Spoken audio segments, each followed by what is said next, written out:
claims that after the attack, Jenny Cupid waited more than 2 hours before calling emergency services. The prosecution says in the weeks before the killing, Jenny Cupid became increasingly angry that Christopher Lineker would not run away with her. Christopher Lineker told the court that although his wife didn't know of his affair, she viewed Jenny Cupid as a threat to their relationship. Jenny Cupid, he said, was jealous of his wife. He went on to say that she was insecure and emotionally unstable.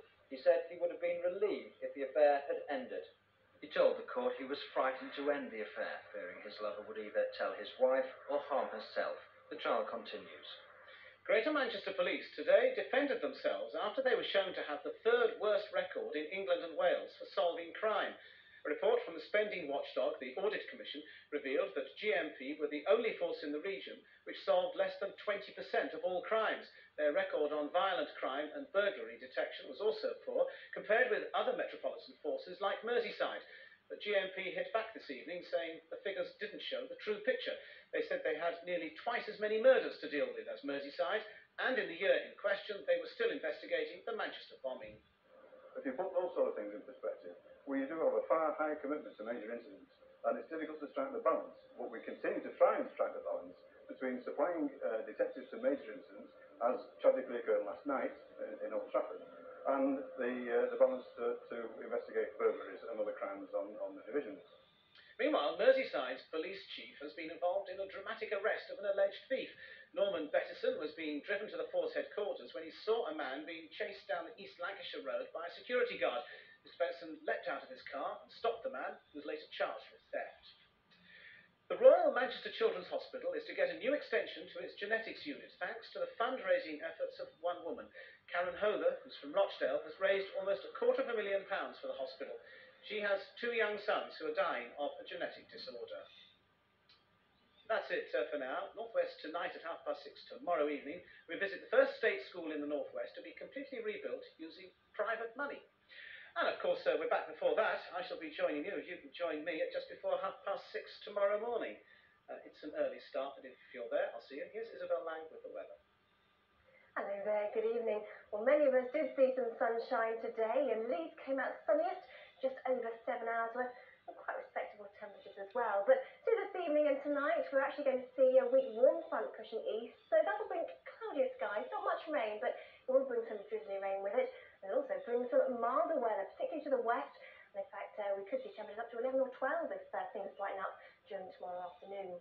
To the east or southeast in particular, I think Friday really is the first day we're going to start to see that change as we drag in some colder continental air. And in fact, already we're starting to see the wind swinging direction, so that by the end of the night, a bit of an easterly wind across East Anglia in the southeast, so quite a chilly night here.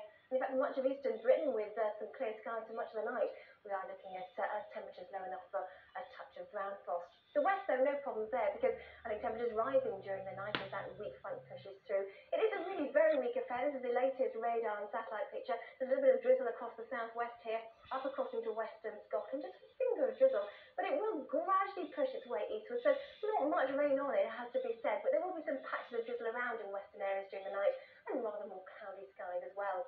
And that's probably how we'll start the day, actually, during tomorrow morning. Rather a lot of cloud in the west and drizzle here and there.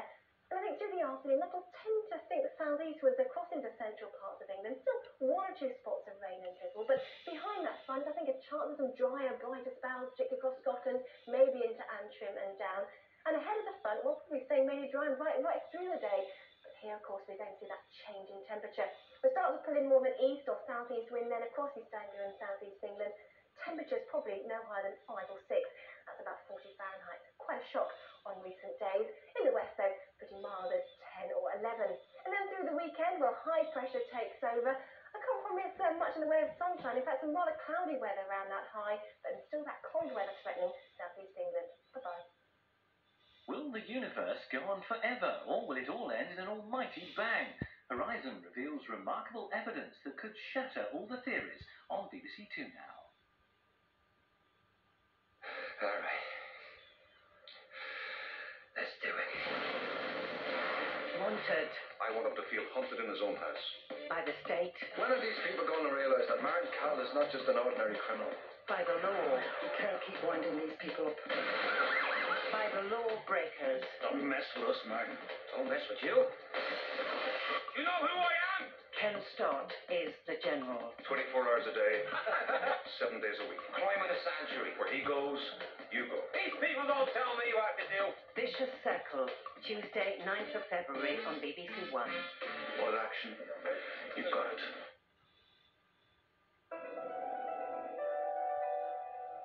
As popular as any rock star, A blockbuster.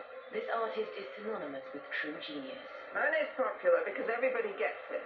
He was fascinated by ways of seeing. Inspiring greed, Money. It used to belong to Frank Sinatra. imitation, There's a demand for what I want to do, and it pays my mortgage. adulation. I've never really seen a Monet painting in the flesh. We're sure that once you've seen his art, you too will be mad about Monet, tonight at 10:20 on BBC One. Some easy money for Sharon and Tracy, first on BBC One, but there's no such thing as a free lunch.